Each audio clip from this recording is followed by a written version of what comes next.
for MRSA? Vancomycin. What is the drug of choice for VRSA? Daptomycin. Daptomycin. Which is a oral drug of choice for VRSA? Linezolid. Because daptomycin cannot be given orally, but linezolid can be given orally.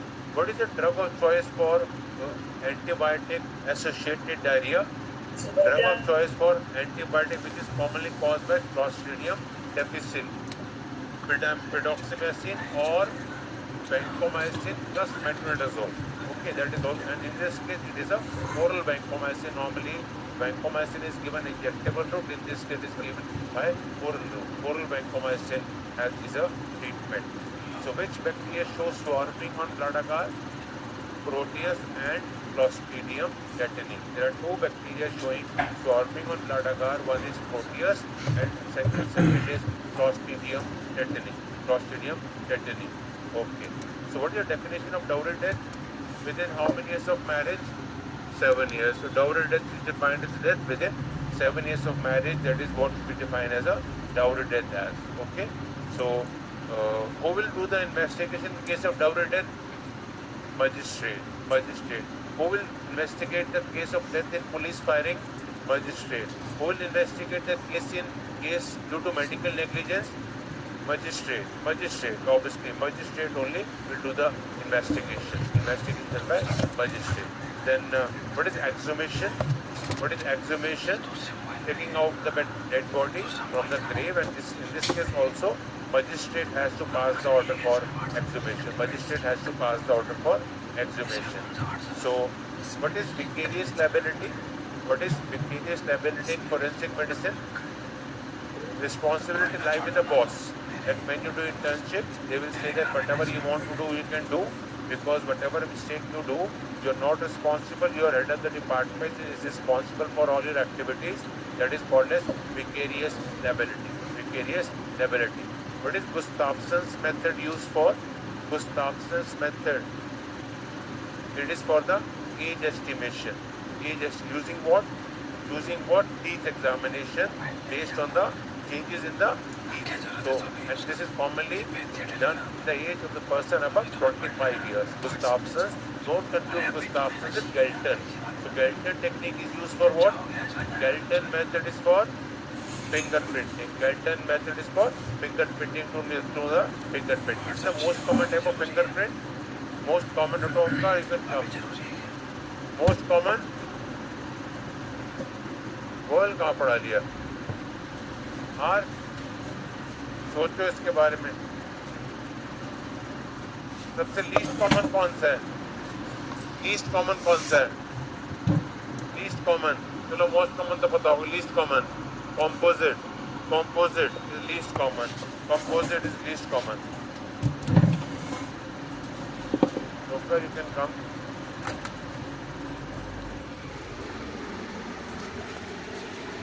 ग्यारह बजे वो है ऊपर start हो रहा है. वहाँ पड़ेंगे 11:05.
Chalo. Good morning, everyone. All those who are online, please let me know if the audio visuals are clear.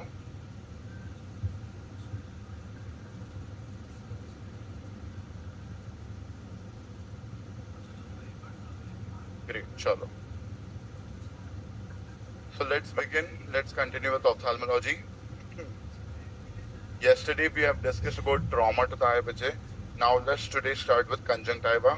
I hope yesterday itself I have told you about that this transparent layer over the sclera and the transparent layer in the inner eyelid is called as conjunctiva, bache.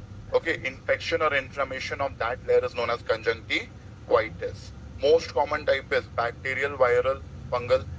This meeting is being recorded. Viral beta, and which virus is it?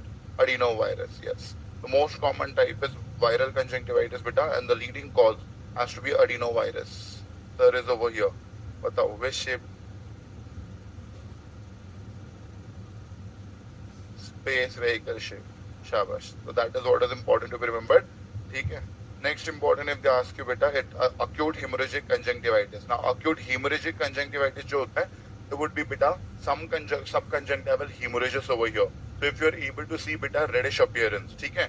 So subconjunctival hemorrhages are a feature of acute hemorrhagic conjunctivitis, and the most common causes, it is enterovirus 70 beta, and this enterovirus 70 is also called as which virus? Apollo virus beta.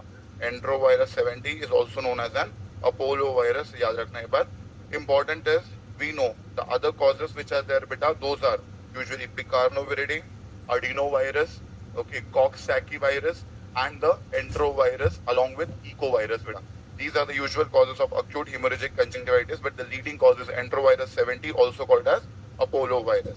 Important is this is the classical presentation where the patient is having conjunctivitis.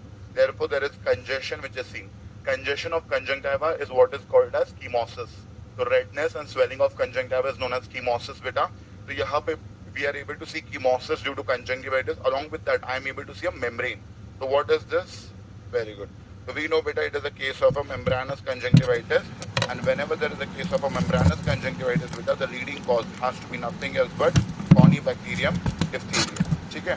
Membranous conjunctivitis ka one of the leading causes is Corynebacterium diphtheria, which appearance batao. Albert Stein pe what is going to be seen? It is going to be metachromatic granules are seen, but usually the appearance or the arrangement is called as Chinese letter pattern. Shabash. So it is the Chinese letter pattern beta, also called as which arrangement? Uniform arrangement beta. That is what is important to be remembered. Clear? Next important, whenever any kind of conjunctivitis it is beta, whether it is just a catarrhal one, hemorrhagic one, membranous one, okay, in all those type of conjunctivitis, the patient is actually going to complain of redness, irritation, and watering beta. So redness, irritation, and watering are the common complaints during conjunctivitis in a patient which is important. Is another previous year image based question was this. यहाँ पे क्या दिख रहा है? Here you are able to see beta. Here you are able to see a lateral canthus maceration, and when there is a maceration at the lateral canthus bache, that means it is which type of conjunctivitis? So it is a case of angular conjunctivitis beta. That is what is important to remember. Okay, it is a case of an angular conjunctivitis. And if they ask you beta, angular conjunctivitis ka most common cause, answer would be very good. So please remember beta that most common cause of angular conjunctivitis agar पूछा जाए तो answer has to be Moraxella Axenfeld beta. So Moraxella, that was a PYQ. Do remember that. Moraxella Axenfeld is the leading cause for angular conjunctivitis. Clear? Apart from this, if they ask you now, shall I? What is this picture of? Is it a phlycten or a pinguicula? So it is a phlycten. Reason phlycten beta because you are able to see a whitish nodule, and apart from that whitish nodule beta, there are signs of inflammation like redness bache. So we know that this nodule which is there, it is phlycten, and phlycten ke saath agar conjunctivitis ho jaye, so this is a condition of phlyctenular conjunctivitis. Shabash. So it is a likely diagnosis of phlyctenular conjunctivitis, and whenever we say it is a case of a phlyctenular conjunctivitis, please tell me it is going to be mainly due to which organism? Very good. याद रखना बेटा, phlyctenular conjunctivitis जो होता है, the leading cause of phlyctenular conjunctivitis is Staph aureus followed by TB. ठीक है?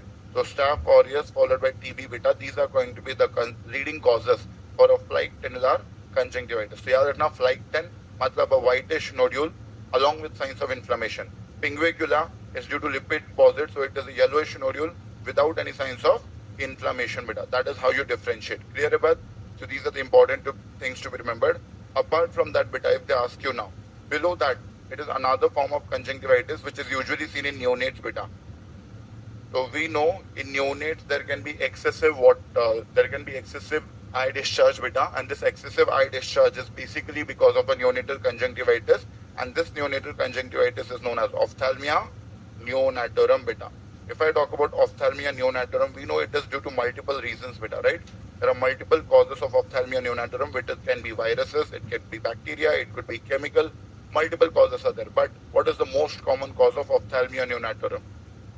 So we know, beta, the most common cause is chlamydia trachomatis. So yaad rakhna, most common cause of ophthalmia neonatorum is going to be chlamydia trachomatis. We know that which serovars of chlamydia trachomatis are known to cause ophthalmia neonatorum? D2A, shabash. So please remember, beta, A to C serovars jo hote hain, they are known to cause trachoma, whereas it is going to be the D2K serovars, beta, of chlamydia trachomatis, which are known to cause ophthalmia neonatorum. That is what is important. ठीक है, तो chlamydia trachomatis, D2K serovar. अब most common cause is chlamydia trachomatis, that's fine. But what is the most severe cause? Yes, याद रखना बेटा, most severe form जो होता है, the most severe cause जो होती है for a case of ophthalmia neonatorum, answer has to be gonococcus, beta, or nothing else but gonorrhea. Barabar? Gonorrhea, which is there basically, beta, Neisseria gonorrhea. It is going to be definitely the most severe form of ophthalmia neonatorum. Hopefully clear to all of you now. So these are the important points that you need to remember about the causes. Basically, this could be a question of microbiology or from ophthalmology, beta. Give a question. They have asked you a question in paper 1. People were more confused. You paper 1 में ophtha क्यों पूछ रही? भाई ophtha पूछी but cause पूछा ना. So it is a question of clinical microbiology. So don't sit there and keep on thinking कि ophtha का question paper 1 में कैसा? वो तुम्हारा काम नहीं. तुम्हारा काम आंसर करना है. Answer that question and move forward. उधर बैठ के डिस्कस नहीं करना होता कि ये कैसे हो गया और वो कैसे हो गया. Just move forward. That is what is important. Next important, if I talk about बच्चे, it is nothing else but trachoma. If I talk about trachoma, trachoma is also a type of conjunctivitis itself, beta. But is it a case of follicular or papillary conjunctivitis? तो हमें पता है that trachoma is an example of follicular conjunctivitis, beta. याद रखना, follicles are the main feature in a case of trachoma. Whereas if I talk about VKC, what is VKC? Vernal keratoconjunctivitis. Vernal keratoconjunctivitis is follicular or papillary? That is a papillary conjunctivitis, beta. That is what is important because main feature of VKC will be papillary. Now how to differentiate? याद रखना.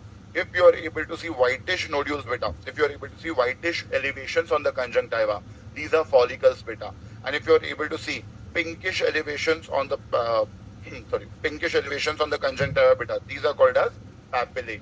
याद रखना, whitish elevations are follicles and pinkish elevations are papillae. That is what is important. So we know trachoma is a follicular conjunctivitis, bachche, and the cause is nothing else but by the name it is evident.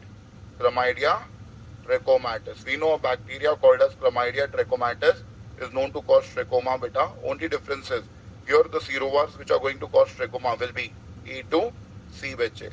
So the A to C serovars of Chlamydia trachomatis are known to cause trachoma.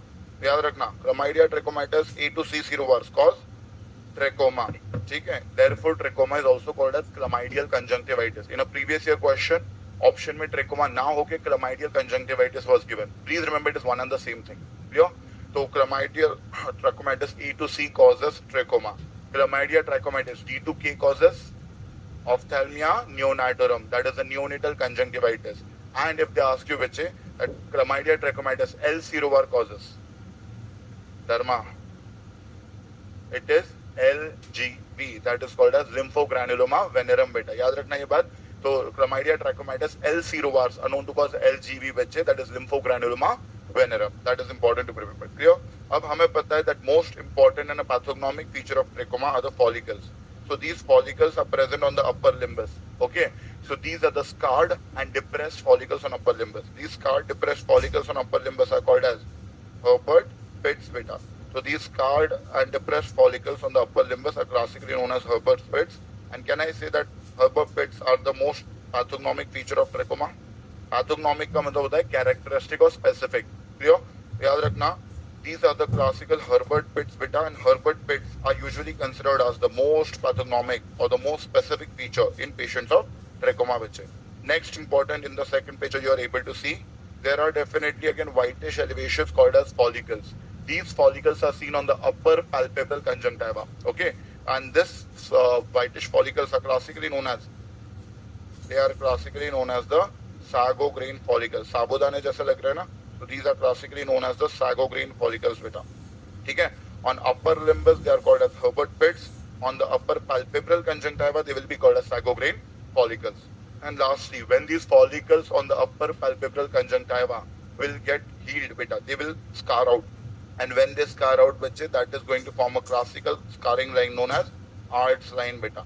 So the conjunctival scarred line is classically known as the Art's line. Art's line is a feature of trachoma. Art's triangle is a feature of anterior uveitis. So Art's triangle will be a feature of anterior uveitis. याद रखने पर, ठीक है? Now important is we know trachoma जो होता है, it is a which has to be treated by WHO strategy, and that WHO strategy is known as the SAFE strategy. Repeated Sarkari question of FMJ exam. SAFE strategy has been asked in your exam. They ask you what does it stand for. Exception पूछा जाता है, which among the following is not a part of SAFE strategy. So we know beta S for surgery. So in trachoma there will be misdirected cilia called as trichiasis. For trichiasis we need a surgery. Next, A for antibiotics. We know it is a bacterial infection, so drug of choice has to be antibiotics beta. F for facial cleanliness beta, and E for environmental sanitation or environmental cleanliness. Clear about? So this is what is the SAFE strategy for trachoma beta. Now what is the drug of choice? Yes, the antibiotic of choice that we give in patients of trachoma is known as azithromycin. So drug of choice for treatment is azithromycin. For prevention you can give 1% tetracycline ointment beta. ठीक है? Prevention के लिए we can give 1% tetracycline. Clear about? So these are the important points that you need to remember for trachoma. याद रखना, SAFE strategy is for trachoma. I strategy is for EYE. Yellow fever beta. So yellow fever, it is elimination of yellow fever epidemic. That is I strategy. Because in a PYQ NEET, once they asked you I strategy is for, now people got confused and they thought it is for trachoma. No. Trachoma ke liye we have SAFE strategy. I strategy is going to be for yellow fever. Clear about? Next important, if I talk about beta, is a person who is a contact lens user beta presents to you with complaints of irritation in eyes beta. Along with irritation in eyes, the patient is having these below given findings. What is the likely diagnosis? Very good. It is a classical case of GPC. That is nothing else but giant papillary conjunctivitis. Reason, here you are able to see pinkish elevations beta. Those are called as papillae. So these pinkish elevations are going to be called as papillae. And these papillae seems to be large or small beta? Large. We know papillae are usually very small. This papillae seem to be more than 1 millimeter in size. And whenever the papillae are going to be more than 1 mm in size beta, these are called as giant papillae. And therefore it is a case of GPC, known as giant papillary conjunctivitis. Repeated NEET PG question. याद रखने की बात, ठीक है? A patient who is a contact lens user with irritation in eyes and that kind of finding has to be a case of GPC or giant papillary conjunctivitis. Important is why giant papillary conjunctivitis will be seen in contact lens user. Reason is beta, any kind of mechanical trauma beta is actually known to cause GPC or giant papillary conjunctivitis. अब ये mechanical trauma मतलब क्या? Understand? If a person is a contact lens user beta, every time, okay, if a person is definitely a contact lens user, every time he is going to close his eyes beta, what is going to happen? The conjunctiva is going to get friction beta by the contact lens, and that is actually going to cause mechanical trauma बच्चे to the conjunctiva, leading to this giant papillary conjunctivitis. Clear about? Another reason could be a prosthetic eye. मतलब किसी patient में metallic eye बैठा दे ना, so that prosthetic or metallic eye can also be a reason for GPC or giant papillary conjunctivitis beta. ठीक है? तो याद रखना, basically here they will always give you a history of either a contact lens user or a prosthetic eye, and then they will say the patient is having these large papillae beta. याद रखना, history plays the important role because sometimes you may tend to get confused between the papillae of GPC and between the papillae of VKC. ठीक है? तो अगर contact lens user या prosthetic eye की history है, I would likely say it is a case of GPC. But अगर young boy है with a lot of itching or pruritus in the eyes, okay, usually in the summer season or due to allergens, it is a case of VKC, that is vernal keratoconjunctivitis. Clear about? Now important is if I talk about VKC or vernal keratoconjunctivitis beta, here you are able to see a classical picture. What is the cause for VKC, anybody? So we know beta, vernal keratoconjunctivitis is basically due to allergens. ठीक है, तो vernal keratoconjunctivitis is due to allergens like the pollen grains beta. That's the reason it is more common in summer season beta. Spring catara is a misnomer basically. ठीक है, तो याद रखना basically this is mainly due to allergens and it is more commonly seen in summer seasons beta, and it is usually due to pollen grains beta. As it is an allergic condition, it is which type of hypersensitivity? We know beta that as VKC is an allergic condition, it is type 1 hypersensitivity. याद रखना, this is a type 1 hypersensitivity. Important to be remembered is, if the patient is having VKC or a vernal keratoconjunctivitis beta, patient is going to have various features. First of all, the patient is again going to have papillae. We know na, the main feature in patients of VKC is the papillae beta. Okay, the pinkish elevation. The only difference is here the papillae are large or small? Small. And these papillae, which are usually small beta, less than 1 mm, they are classically known as which papillae? Cobblestone papillae beta. Here you are able to see the classical cobblestone papillae. That is what is important. Okay? The cobblestone papillae is a very classical, or rather the pathognomic feature in patients of vernal keratoconjunctivitis. Second important picture में दिख रहा है तुम्हें बेटा, here there will be collection of eosinophils, and this collection of eosinophils on the upper limbus is classically called as which spots? Horner Tranta spots beta. The collection of the eosinophils on the upper limbus is classically called as the Horner Tranta spots beta. That is what is important to remember. ठीक है, the Horner Tranta spots are going to be seen. Apart from that, here you are also able to see a ulcer beta, and that ulcer is classically called as shield ulcer बच्चे. This ulcer that you are able to see classically is known as the shield ulcer. याद रखना, whether it is the cobblestone papillae or it is the Horner Tranta spots or it is the shield ulcer beta, these are all pathognomic features in a patient of VKC or vernal keratoconjunctivitis. One more feature, and the patient is going to have a thick ropey discharge beta, and that thick ropey discharge is known as the Maxwell-Lyon sign. So a thick ropey discharge from the patient's eyes बच्चे is classically known as the Maxwell-Lyon sign beta. So Maxwell-Lyon sign is nothing else but a thick ropey discharge. You can just remember it as a discharge beta from the eyes of the patient. Clear about? So treatment क्या होगा? Obviously we know beta it is an allergic condition. It only happens after exposure to allergens. So obviously treatment has to be avoid all the allergens, and therefore we have to give a drug beta which is antihistaminic, and that antihistaminic drug is known as olopatadine. Very good. It is olopatadine beta which is considered as the drug of choice. ठीक है? Olopatadine is going to be the drug of choice in the treatment of vernal keratoconjunctivitis. तो जल्दी से एक बार, follicles are seen in trachoma, papillae are seen in GPC and VKC. Less than 1 mm papillae called as cobblestone papillae in VKC. More than 1 mm papillae in GPC. Mechanical trauma like contact lens user or prosthetic eye is a history of GPC. If they ask you allergen exposure or itching in the eyes, it is a feature of VKC beta. Okay, that is what is important. Herbert spots, Sago-grain follicle, arch line, these are the features of trachoma beta. ठीक है? If they ask you shield ulcer, Maxwell-Lyon sign, Horner Tranta spots, cobblestone papillae is a feature of VKC. Drug of choice for trachoma is azithromycin. Drug of choice for VKC is olopatadine. Clear? Next important beta is a condition. यहाँ पे, this is the picture that they will give you. So here you are able to see beta, there is a wing-shaped fold of conjunctiva which is growing over the cornea. We know conjunctiva should never grow over the cornea, but here the wing-shaped fold of conjunctiva is growing over the cornea beta. And this fold of conjunctiva which is going to encroach over the cornea is classically called as pterygium beta. So we know pterygium is seen in the eyes also and pterygium is seen in the nails also. Pterygium in nails is a classical feature of lichen planus. तो याद रखना pterygium जो होता है nails में, it is a very classical feature of lichen planus beta. Next important, if I talk about pterygium में, what is the most common cause of pterygium? Elastotic degeneration beta or stem cell proliferation. मतलब due to the ultraviolet B rays beta, what is going to happen? There will be elastotic degeneration of the conjunctiva, and therefore definitely there will be excessive stem cell proliferation which leads to this overgrowth known as pterygium beta. Clear about? Please remember, if the pterygium is not grown over the pupil beta, patient will have no vision loss. In case if it is covering the pupil, then only the patient will have vision loss beta. And याद रखना, the treatment is only and only done if there is a loss of vision. ठीक है? तो treatment की जरूरत तभी पड़ती है when definitely patient is going to have loss of vision.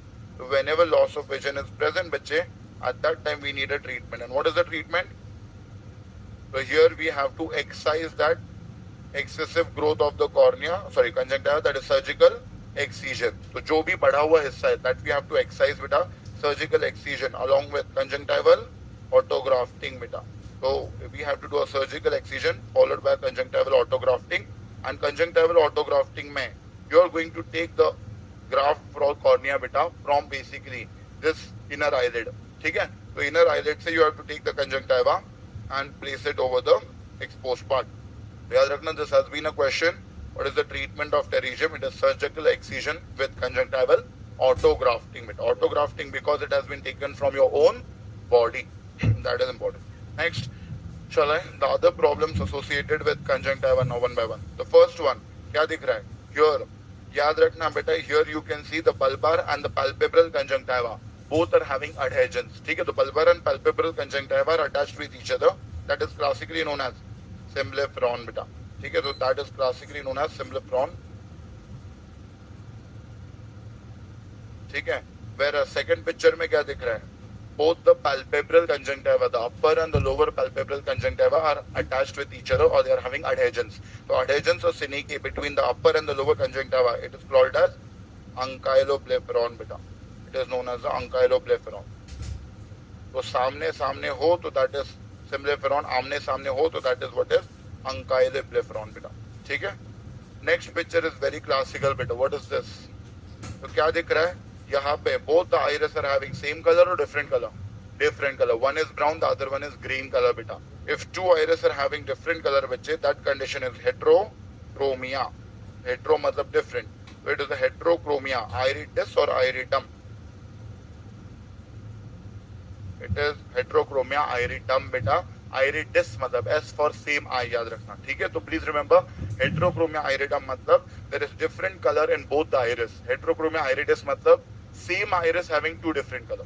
तो अगर एक ही iris में दो अलग color दिख रहे हैं तो that is heterochromia iritis. Okay, so that is what is important to remember. Next is क्या दिख रहा है? You are able to see a whitish ring beta around the limbus. So we know this whitish ring around the limbus is classically known as arcus senilis. And senilis मतलब senility मतलब क्या? Old age. So we know this arcus senilis which is there beta. It is usually seen in very older patients. So in older patients basically beta, there is a whitish ring formed around the limbus, and that is classically known as arcus senilis beta. Arcus senilis is also known as gerontoxon or pseudogerontoxon. It is also known as gerontoxon beta. Pseudogerontoxon is due to deposition of lipids, and that is usually seen in younger patients. Basically beta, it is a gerontoxon. So arcus senilis is gerontoxon, which is a whitish ring around the limbus, and that is usually seen in old age beta. That is what is important to remember. Next is, very good. Here you are able to see whitish or yellowish nodule. Yellowish nodule beta. Are you able to see any sign of inflammation? No. And that's the reason it is Fleichten or Pinguicula? Pinguicula beta. हमें पता है. This was a recent NEET PG and FMG question. याद रखना ये बात. Just spot diagnosis पूछा था उन्होंने. So please remember beta. In cases of Fleichten, there would be a whitish nodule associated with signs of inflammation. But pinguicula will be a yellowish nodule without any sign of inflammation. Clear? Because this is just due to lipid deposits. Clear about? Next important, if I talk about done, another condition is where we are having a patient who complains of frequent change in glass number. Why there would be frequent change in glass number? Reason, the person will have frequently changing refractive error. Those refractive errors are constantly changing beta. Therefore his glass numbers are also constantly changing. And whenever the patient tries to look down beta, on down gazing there is notching of the lower eyelid. Here you can see beta, the lower eyelid is notching bच्चे on looking down. This is classically called as which sign? Very good. This is classically known as the Munson sign. मुझे बताओ, constantly changing refractive errors along with Munson sign is a feature of, it is a classical feature of keratoconus. Now what is kerat? Kerat means cornea beta. So keratoconus matlab when the cornea will become conical in shape. That condition is basically called as keratoconus. Now whenever I talk about the likely diagnosis of this patient is keratoconus, और हमें याद रखना है basically beta that keratoconus which is there, that is conical shape of cornea beta, in this, as the shape of the cornea is constantly changing, there will be vertical stress lines on Descemet's membrane of cornea called as walk striae beta. So vertical जो होते हैं basically, the vertical stress lines on the Descemet's membrane of cornea will be called as walk striae. horizontal stress line on horizontal stress lines on the descendants membrane of cornea are called as Harb's striae. H for horizontal, H for Harb's striae बेटा. ठीक है, तो horizontal stress lines on the descendants membrane of cornea are known as Harb's striae and they are seen in congenital glaucoma, that is ophthalmos. ठीक है, तो congenital glaucoma या ophthalmos जिस case में हो, you will be able to see those Harb's striae. ये correct कर लेना. ठीक है, Stocker's line is due to iron deposition in pterygium बेटा. अगर यहाँ पे pterygium में iron deposit हो जाता है बेटा, that leads to Stocker's line. यहाँ पे if there is iron deposition, it leads to formation of a ring बच्चे, and that ring is known as Fleschner ring बेटा. Kayser-Fleischer ring is a feature of Wilson's disease, and that happens due to deposition of copper. Okay, Fleschner ring is due to deposition of iron, and that is seen in patients of keratoconus. That is the important difference. Clear है बात? यहाँ पे Fleschner ring दिखता है बेटा. तो याद रखना, Munson sign, Walk striae, Fleschner ring, and constantly changing refractive errors are very classical features of keratoconus. अगर वो पूछते हैं बेटा, what should be the treatment in this patient? So the best treatment is nothing else but C3R. When I talk about C3R beta, that is nothing else but corneal collagen cross linkage with riboflavin drops. Riboflavin is vitamin B2. तो याद रखना बेटा, यहाँ पे with the help of lasers we have to do cross linking between the collagen fibers. Reason is, if you do cross linking between the collagen fibers beta, the shape of the cornea is not going to change. वो वैसे के वैसे ही रहेगा बेटा.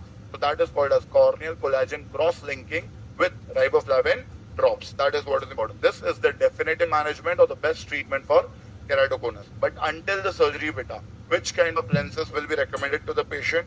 RGP lenses. Whenever I say RGP lenses, that is rigid gas permeable lenses beta. Why rigid? So that the cornea doesn't change the shape. So therefore we have to give rigid lenses. Why gas permeable? So that the cornea keeps on getting oxygen beta, and it will prevent corneal ulcers. Okay, so that is important. That's the reason why there should be gas permeable lenses beta. No issues with this. So definitive management of keratoconus will be C3R. Up to the surgery, the lenses recommended are rigid gas permeable lenses. Recent NEET PG. This was the picture beta which was given. क्या दिख रहा है अपन? So these are the intracorneal stromal rings beta. These are nothing else but the intracorneal stromal rings, also called as intacs beta. ठीक है, याद रखना, these are the intracorneal stromal rings known as intacs. So in the recent NEET PG में जब ये question आया था, they basically asked you that this below given procedure is done for which among the following conditions beta. याद रखना, this below given procedure known as intacs is usually done for the treatment of keratoconus beta. No issues with this anybody? तो याद रखना ये बात. Next important is common question.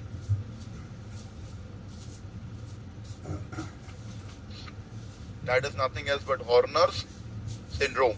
Now whenever I talk about Horner's syndrome beta, we know Horner's syndrome is nothing else but oculosympathetic palsy. मतलब क्या होता है? इसमें there is compression of the cervical sympathetic chain, and as there is compression of the cervical sympathetic chain beta, all the sympathetic nerves will undergo paralysis. As the sympathetic nerves will undergo paralysis, all the muscles supplied by the sympathetic nerve will also be paralyzed, and that is what is called as oculosympathetic palsy beta. And we know the features of Horner's syndrome can be remembered by a mnemonic: perfect meal beta. Now when I say perfect meal, we know which P stands for partial ptosis. So partial ptosis is due to palsy of which muscle? Very good. याद रखना, complete ptosis is due to palsy of the LPS, that is levator palpebrae superioris muscle, and that occurs in third cranial nerve, that is oculomotor nerve palsy beta. But partial ptosis जो होता है, it is definitely seen in Horner's syndrome, which occurs due to palsy of Muller's muscle, and that is due to palsy of sympathetic nerve beta. Clear about? Next important, M for meiosis. Meiosis is constriction or dilatation of pupil. Constriction. Dilatation will be called as mydriasis. So Horner's में there will be constriction of pupil. Okay, that is known as meiosis. E for anophthalmos. Okay, it is an apparent anophthalmos. ऐसा लगता है कि आँख धंस चुके अंदर. ठीक है, it is an apparent anophthalmos or a sunken eye beta. Next, A for anhidrosis. What is anhidrosis? Absence of sweating beta. So absence of sweating will be seen on the same side or on the ipsilateral side of face. मतलब right sided cervical sympathetic chain compressed है my patient will not have any sweating on the right side of the face. Clear है बात? And L for loss of seriospinal reflex beta. So this is the perfect meal mnemonic that you need to remember बच्चे for a case of Horner's syndrome. Now important is beta if I talk about Horner syndrome, these are the features basically. Can you see there is meiosis in the eye? Can you see there is partial ptosis? Can you see here the eye appears to be sunken or there is anophthalmos? Please tell me which lung tumor is known to cause Horner syndrome? It is a Pancoast tumor. Recent FMG and NEET PG both questions. X-ray they did there wo, and they show you opacity beta in the apex of the lung. And we know this apical lung tumor called as Pancoast tumor is known to cause compression of the cervical sympathetic chain leading to Horner syndrome. याद रखना, Pancoast tumor is the reason. Next important is here we are having a patient beta recent NEET PG 2023. A patient who is a known case of rheumatoid arthritis comes to you with the below given finding. What is the likely diagnosis? अब अगर मुझे मेरे पास बस ये picture आता, if they would have not given me any history beta, if they would have only given me this picture, my diagnosis was straightforward, ciliary staphyloma. ठीक है? Reason is we know when the inner layers of the eyeball will start to protrude outside बच्चे, that is what is called as the staphyloma. Clear है बात? It could be anterior staphyloma, posterior staphyloma, equatorial staphyloma or a ciliary staphyloma. Important. यहाँ ciliary body होती है ना? ठीक है? So therefore it could be a ciliary staphyloma. But in the recent NEET PG, same picture, the exact same picture. The only difference was beta, they just gave a history of rheumatoid arthritis. याद रखना, rheumatoid arthritis में staphyloma is never seen, but a similar condition to staphyloma is seen, and that is scleromalacia perforans. In patients of rheumatoid arthritis, there is scleritis, due to which the sclera gets damaged beta, and therefore the inner layers of the eyeball will start protruding out. Okay, so that condition which is associated with rheumatoid arthritis is known as scleromalacia perforans. याद रखना, अगर वो picture आए बस, तो my answer would have been ciliary staphyloma. But अगर history दिया RA की, your answer has to be scleromalacia perforans beta. No issues with this. Next important, if they ask you, sarkari, xerophthalmia. What is xerophthalmia? We know xerosis का मतलब होता है dryness. तो xerophthalmia मतलब dry eye, and it is due to deficiency of which vitamin? तो हमें पता है बेटा that xerophthalmia which is there, it occurs due to deficiency of vitamin A beta. So vitamin A deficiency is actually known to cause xerophthalmia beta, and we know vitamin A deficiency is the leading cause of blindness in which age group? Childhood. So we know the most common cause of childhood blindness is actually going to be xerophthalmia or vitamin A deficiency. अब याद रखना, okay, a lot of times you may get confused. In most of the developing countries till date beta, the most common cause of blindness in childhood is still xerophthalmia or vitamin A deficiency. Only in developed countries of the world it is corneal opacity. ठीक है? तो corneal blindness is the cause of blindness in childhood, but in developed countries. बाकी countries में तो still it is vitamin A deficiency. इसीलिए तो पिला रहे हैं अपन. ठीक है? So that is what is important. Clear? Now if they ask you बच्चे, due to vitamin A deficiency or xerophthalmia, what is the earliest symptom? तो हमें पता है बेटा, symptom मतलब what the patient is going to tell us. The earliest symptom is surely going to be night blindness beta, also called as nyctalopia beta. हमें पता है the earliest symptom is going to be night blindness, also known as nyctalopia. And if they ask you, according to WHO classification, night blindness or nyctalopia will be which stage? Night blindness or nyctalopia will be XN beta. ठीक है? तो night blindness or nyctalopia is going to be XN, N for nyctalopia. Next is, if they ask you beta, what is the earliest sign? Sign matlab what we will identify as examiners beta. The earliest sign is going to be conjunctival xerosis. The earliest sign is dryness or xerosis of the conjunctiva beta. So conjunctival xerosis is the earliest sign that we have to keep in mind. Now important is, याद रखना बेटा, if they ask you about conjunctival xerosis, okay, it is going to be which stage of WHO? We know conjunctival xerosis is going to be X1A beta. It is going to be X1A. ठीक है? So that is what is important to remember. Next is, which is the most pathognomic sign? तो हमें पता है बेटा, the most pathognomic or the most specific sign of vitamin A deficiency, sarkari picture in FMJ exam beta, and that is this. These toothpaste like frothy spots beta. These toothpaste like frothy spots on the sclera are classically called as Bitot spots बच्चे. Bitot spots are considered as the most pathognomic sign, and WHO stage will be X1B. We know beta that B for Bitot spots ऐसे याद रख लो. X1B is the WHO stage for Bitot spots बच्चे. No issues with this. याद रखना, earliest symptom पूछा जाए तो answer is night blindness, also known as nyctalopia. Okay, earliest sign पूछा जाए, answer is conjunctival xerosis. And most pathognomic या specific sign पूछा जाए, answer is bite dot spots बेटा. Bite dot spots के लिए stages X1, B. Important is बेटा, we know X2 will be corneal xerosis बेटा. The corneal xerosis will be X2. X3 will be corneal ulcers बेटा. That is nothing else but keratomalacia. याद रखना, X3 is nothing else but corneal ulcers or keratomalacia बेटा. So severe deficiency of vitamin A is known to cause X3, that is corneal ulcers or keratomalacia. Less than 1/3 surface area will be X3A. More than 1/3 surface area X3B बेटा. ठीक है, so that is what is important to be remembered. Clear? अगर वो बोलते हैं earliest sign in patients of vitamin A deficiency बेटा और xerophthalmia, but option में conjunctival xerosis is not an option. Second best answer would be, if conjunctival xerosis is not an option, earliest sign.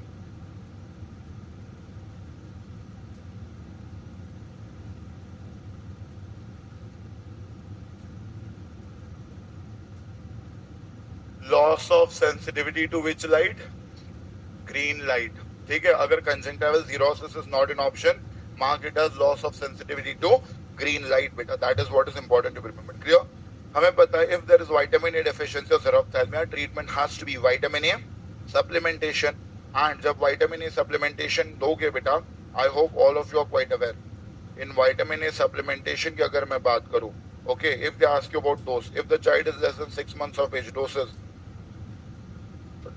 50,000 international unit. So whenever the child is less than 6 months of age, the dose is going to be 50,000 international unit. Whenever the child is between 6 months to 1 year of age, it is 1 lakh international unit. So whenever the child is between 6 months to 1 year of age, it is 1 lakh international unit. Whenever the child is more than 1 year of age, it has to be 2 lakh international unit beta. So do remember the doses. On that also questions are asked either from PSM or from opthal. Clear about to less than 6 months, 50,000. 6 months to 1 year, 1 lakh. And more than 1 year, 2 lakh international units. Now, next important is, we know beta about cornea now. The most important layer of cornea metabolically if they ask you. So, हमें पता है बच्चे, cornea is going to have around 5 to 6 layers. The outermost layer of cornea is epithelium. Then we have the Bowman's membrane beta. Then below the Bowman's membrane, we have the thickest layer of cornea called as stroma beta. उसके बाद we have the most resistant layer called as Duval's layer beta. याद रखना, most resistant layer of cornea is going to be Duval's layer beta. Below that, we have the Descement's membrane beta. So Descement's membrane is important because something can deposit inside it, right? If copper deposits, it leads to formation of Kayser-Fleischer ring in Wilson's. And if iron deposits, it leads to formation of Fleschner ring in cases of keratoconus. That is important. And the innermost layer is corneal endothelium. And yaad rakhna, most important layer metabolically has to be corneal endothelium beta. Endothelium like purpose. Why endothelium is considered as the most important layer metabolically? Reason, it contains sodium potassium ATPase pump. अब उससे क्या होगा? Understand. We know whenever sodium potassium ATPase pump will be present, the function of this pump is to throw out the sodium. मुझे बताओ, if this pump is going to throw out the sodium beta, can sodium collect inside the cell? No. And if sodium cannot collect inside the cell, can water collect in the cell? No. And that's the reason beta why the cornea is kept dehydrated. ठीक है, तो corneal endothelium is mainly responsible बच्चे to keep the cornea dehydrated. और cornea dehydrated चाहिए क्यों? Because we have to maintain the corneal transparency बेटा. तो cornea की transparency अगर maintain करनी हो basically, we always have to keep the cornea dehydrated, and for that endothelium is very very necessary बच्चे. Clear है बात? So that is what is important to be remembered. No issues with this. अब मुझे बताओ, if they ask you what is the instrument that is used to measure the corneal endothelial cells? So the instrument that we use beta to measure the amount of the corneal endothelial cells, answer is specular microscope or the specular microscopy. ठीक है? The instrument that we use बच्चे to measure the number of corneal endothelial cells is known as specular microscope. How much should be the usual number of corneal endothelial cells? Here you can see beta the normal level of the corneal endothelial cells should be around 2,500 to 3,000 cells beta. So approximately around 2500 to 3000 cells beta is the normal count of the endothelial cells बच्चे. If in case the number of endothelial cells goes to less than 500 cells per cubic millimeter, then it is going to cause which problem? तो मुझे बताओ, अभी हमें पता है कि corneal endothelium keeps the cornea dehydrated, but occurred and due to that definitely the cornea remains transparent. But agar the number of corneal endothelial cells is going to decrease beta, so will the cornea remain dehydrated? No. So will the cornea remain transparent? No. And when cornea doesn't remain transparent, that is called as corneal opacity. याद रखना, whenever the number of corneal endothelial cells is going to decrease, the patient is going to have corneal opacity. You might have heard about na macula, nebula, all of them. Those are definitely corneal opacities itself. Clear? याद रखना, number of cells less than 500 will lead to corneal opacity. Clear about? Next important, the first condition of cornea, and that is nothing else but keratitis beta. हमें पता है cornea is known as kerat. इसीलिए बताओ मुझे, which glycosaminoglycan from biochemistry is known to maintain corneal transparency? So it is keratin sulfate. So keratin sulfate वो होता है बेटा which is known to maintain the corneal transparency. Repeated biochem question, याद रखना. If they ask you बच्चे about keratitis, we know itis is nothing else but inflammation. So keratitis is either infection or inflammation of the cornea beta, and due to that the patient is going to have corneal ulcers beta. ठीक है, तो due to keratitis the patient is going to develop corneal ulcers. If they ask you what is the most common cause of keratitis, bacterial, viral, fungal, amoebic, so we know बच्चे that the most common cause of keratitis is always bacterial keratitis, and the most common bacteria responsible will be, जब कुछ नहीं आता तो तुक्का क्या मारना है, Staph aureus. ठीक है, तो जब कुछ नहीं आता तब only. ठीक है, the most common cause of keratitis basically beta is bacterial keratitis, and it is going to be Staphylococcus aureus. We know if there is keratitis which is an infection beta, patient would definitely complain of pain. Along with that, patient will have redness. Okay, patient will have discharge and irritation to light called as photophobia. तो देख सकते हो बेटा, here the symptoms or the complaints of the patient are more in number. ठीक है, उसको pain भी हो रहा है, redness भी है, discharge भी है, photophobia भी है. So what is more, symptoms or signs? Symptoms बेटा. पेशेंट की कंप्लेंट बहुत सारी होंगी, साइन दिखेगा कुछ नहीं. ठीक है, तो please remember the patient symptoms are going to be much more as compare to his signs बेटा. That is what is important to remember. Along with that, as it is an infection, so I will also be able to see pus in the anterior chamber, and pus in anterior chamber is also called as hypopyon beta.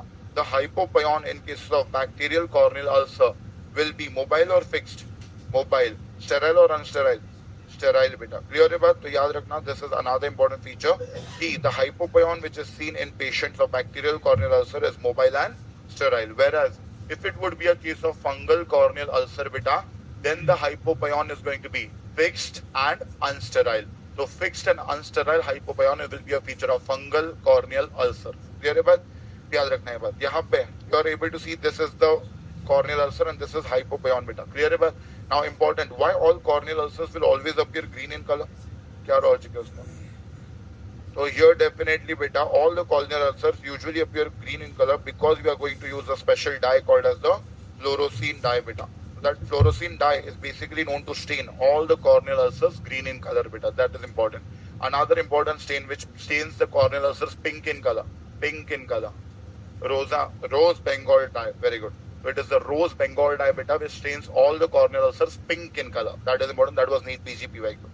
Next important, if they ask you beta, what is the drug of choice? We know that as it is a bacterial infection, drug of choice has to be antibiotics. And antibiotics की बात करेंगे तो we have to give broad spectrum antibiotics like ciprofloxacin beta. ठीक है, तो Ciplox बहुत बार सुना होगा ना. ठीक है, तो Ciplox is very commonly used for eyes beta. तो ciprofloxacin eye drops which are there, topical मतलब. ठीक है, तो ciprofloxacin eye drops or topical ciprofloxacin is commonly used बच्चे in the treatment of bacterial corneal ulcer or Staph aureus का ulcer beta. Hopefully clear. Reason is ciprofloxacin is effective against other bacteria also. ठीक है, वो broad spectrum antibiotic. Belongs to which group? Fluoroquinolones. Mechanism of action? DNA gyrase inhibitor. ठीक है, so याद रखना ciprofloxacin or any floxacin are fluoroquinolones or DNA gyrase inhibitors. जब pharma याद नहीं होती ना, ये तरीका आजमाओ. मैंने तुम्हें पहले भी बोला था कि जहां जहां ड्रग्स आते हैं वहां याद करो हर चीज जो तुम्हें पता हो उस ड्रग के बारे में. नहीं पता तो ढूंढो एक बार. 2 सेकंड जाएंगे उसमें, 5 मिनट जाएंगे, दैट्स फाइन. बट इसी तरीके से ड्रग्स याद होते रहेंगे. Otherwise, you'll always be confused. You have to do that extra edge effort basically for pharmacology. तो जहां जहां drugs आते हैं, at least try to recall everything you know about that group, about the mechanism of action, about the main side effects. इतनी 3 चीजें याद कर लो उस drug के बारे में, things will be much easier. ठीक है? Next important if I talk about beta is cycloplegic is given for pain relief only. ठीक है? Drug of choice नहीं है. Drug of choice has to be antibiotics because it is a bacterial infection. Cycloplegics are just given to relax the ciliary muscles so that the patient has pain relief. ठीक है? If they ask you beta corneal ulcers and contact lens user, हमें पता है, I have told you yesterday itself, contact lens users में the cornea will be deprived of oxygen, and as the cornea will be deprived of oxygen beta, that's the reason the risk of infections or ulcers is going to be very very high beta. That is what is important to be remembered. ठीक है? अगर वो बोलते हैं which is the most common cause of corneal ulcer in contact lens user, answer would be, तो हमें पता है बेटा that the most common cause of corneal ulcer in contact lens user, answer is Pseudomonas beta. That is important to be remembered. ठीक है? तो Pseudomonas aeruginosa is the cause. Pseudomonas aeruginosa, please tell me beta, which color colonies? Green color colonies. Which is the culture media used? Cetrimide agar. So Cetrimide agar is the culture media on which you will be able to see green color colonies of Pseudomonas beta. That is important. The most common cause of corneal ulcer in contact lens user will be Pseudomonas bache. It is a bacterial corneal ulcer. So again, symptoms will be same, treatment will be same, that is antibiotics or ciprofloxacin. If they ask you which is the most specific corneal ulcer in a contact lens user, तो हमें पता है the most specific corneal ulcer in a contact lens user, answer has to be an acanthamoeba ulcer beta. Now जब भी acanthamoeba ulcer की बात आ रही है, please remember that acanthamoeba keratitis or acanthamoeba ulcer, there could be 2 kinds of history. One is the history beta that the patient is a contact lens user. Second would be a history bache that the person has taken bath in a contaminated water. So even when the person has taken bath in contaminated water, or if the person is a contact lens user, there are high chances of acanthamoeba ulcer, and it is the most painful or most painless. याद रखना, acanthamoeba ulcer is going to be the most painful type of ulcer. The shape of acanthamoeba ulcer can keep on varying beta. It could be ring shape, it could be dendritic, it could be pseudo-dendritic, किसी भी shape का हो सकता है. But याद रखना, it is the most painful corneal ulcer. अगर वो बोलते हैं acanthamoeba ulcer में बेटा, what is going to be the drug of choice? तो drug of choice for acanthamoeba ulcer, it is going to be PHMB eye drops beta. So topical PHMB or PHMB eye drops, that is nothing else but polyhexamethylene biguanide.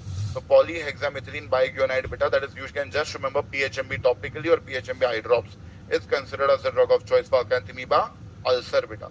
Next is, if they give you this condition, shall I? So they have given you this classical picture. I hope all of you are quite aware from FMG exams now. By looking at this picture, you should be able to tell which kind of corneal ulcer keratitis is this. This is a dendritic ulcer, also known as viral keratitis beta. यहाँ क्या दिख रहा है? These ulcers are having finger-like projections called as dendrites beta. So it is a case of a dendritic ulcer. और हमें पता है viral keratitis or dendritic ulcer are going to complain of decreased corneal sensation. This is a keyword of that question. Or in a previous year question, straight one-liner was asked, and that was decreased corneal sensations will be seen in which among the following types of ulcer? Answer is dendritic ulcer or a viral keratitis beta. So answer will be dendritic ulcer or viral keratitis बच्चे. Now whenever I talk about dendritic ulcer or viral keratitis, याद रखना, what is the leading cause for this condition? तो हमें पता है the leading cause for a dendritic ulcer or viral keratitis is HSV. When I talk about HSV, it is nothing else but herpes simplex virus beta.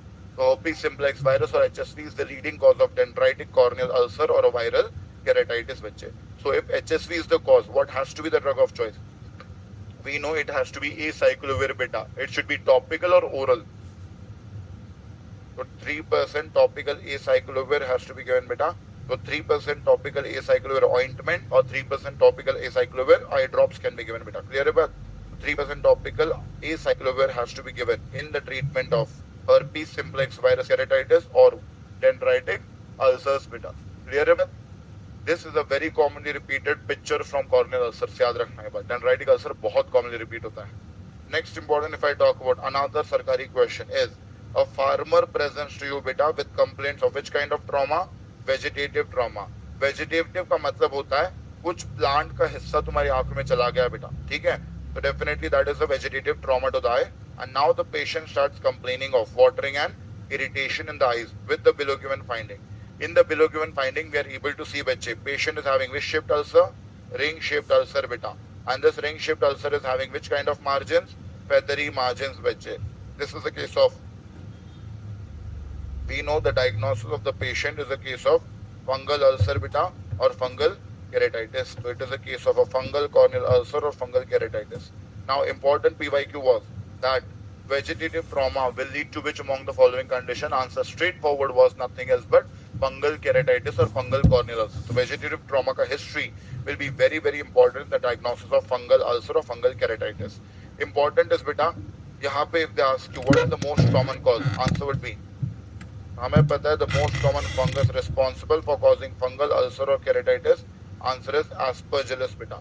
So aspergillus is the leading cause basically for causing fungal keratitis बच्चे. The fungal keratitis के लिए aspergillus is the leading cause.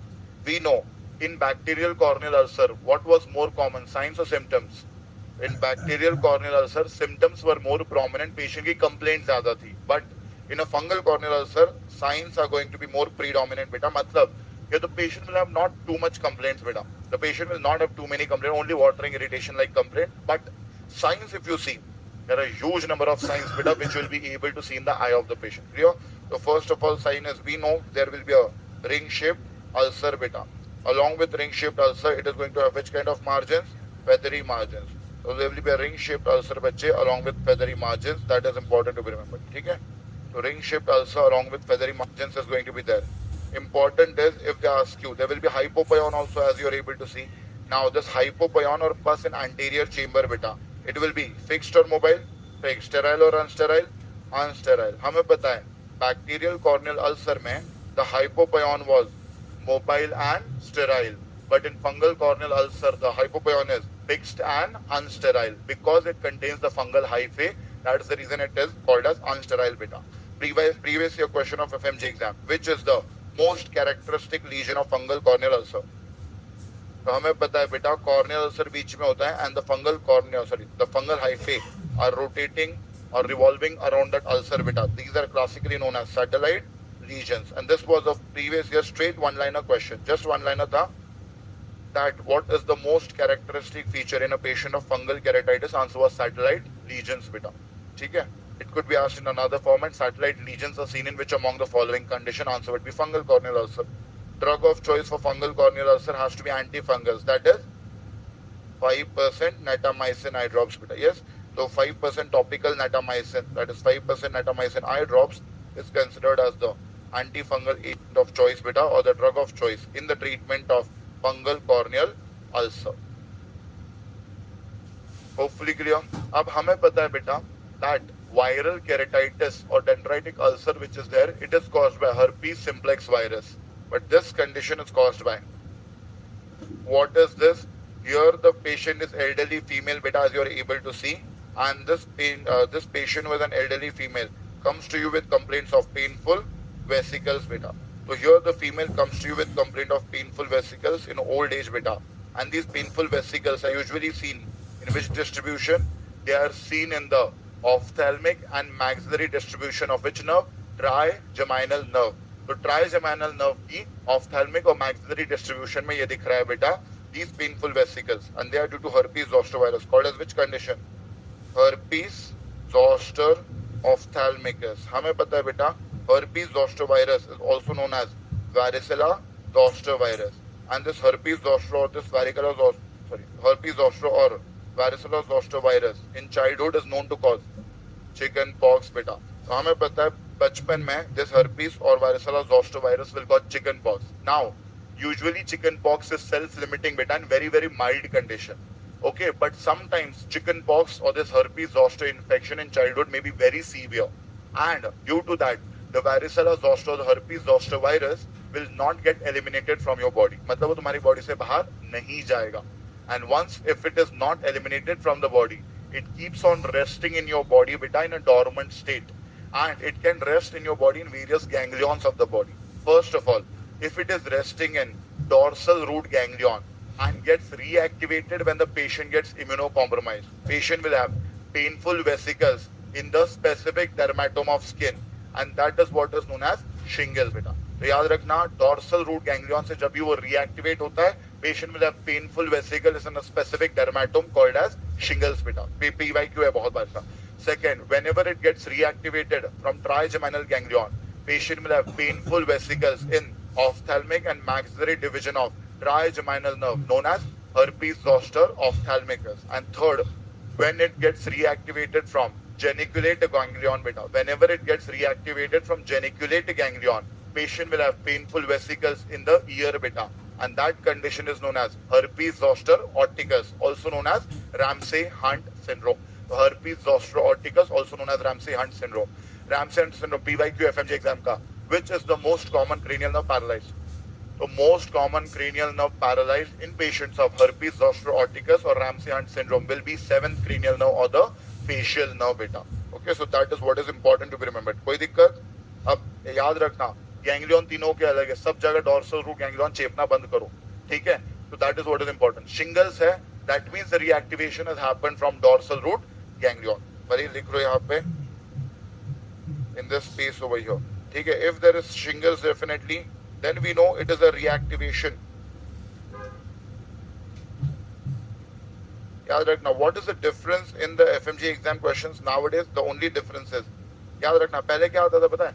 पहले they used to give you a picture of shingles and they used to ask you diagnosis क्या है बताओ, cause क्या है बताओ, ठीक है? ये पूछा जाता था. अब वो पूछने लगे कि patient is a classical clinical case of 2 to 3 lines and फिर पूछते हैं वो that reactivation of this virus has occurred from which ganglion, ठीक है? That is what is important. याद रखना, if it is a case of shingles, then the reactivation has occurred from dorsal root ganglion beta. अगर if it is a case of herpes zoster ophthalmicus, short में लिखो भी, then it has occurred from trigeminal ganglion beta. Then the reactivation has occurred from trigeminal ganglion. And ENT से अगर question आता है, you know ENT से the question would be about the herpes zoster opticus, also known as Ramsay-Hunt syndrome. तो अगर question आता है for herpes zoster opticus और Ramsay-Hunt syndrome बच्चे, तो please remember that then it is going to be reactivating from which ganglion? Geniculate ganglion beta.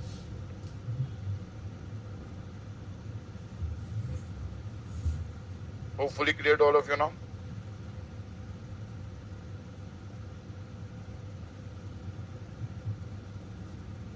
Done. Now, whenever a person is having herpes zoster ophthalmicus beta, whenever a person is having herpes zoster ophthalmicus, please remember that this patient is going to have, shall I? The patient is actually going to have a rule beta that is known as Hutchinson's rule. अब Hutchinson's rule क्या बोलता है? Understand? Whenever the tip of the nose will be involved, corneal involvement will be seen in 100% cases beta. याद रखना ये बात. Reason is tip of the nose and the cornea beta both are supplied by the same nerve known as the nasociliary nerve.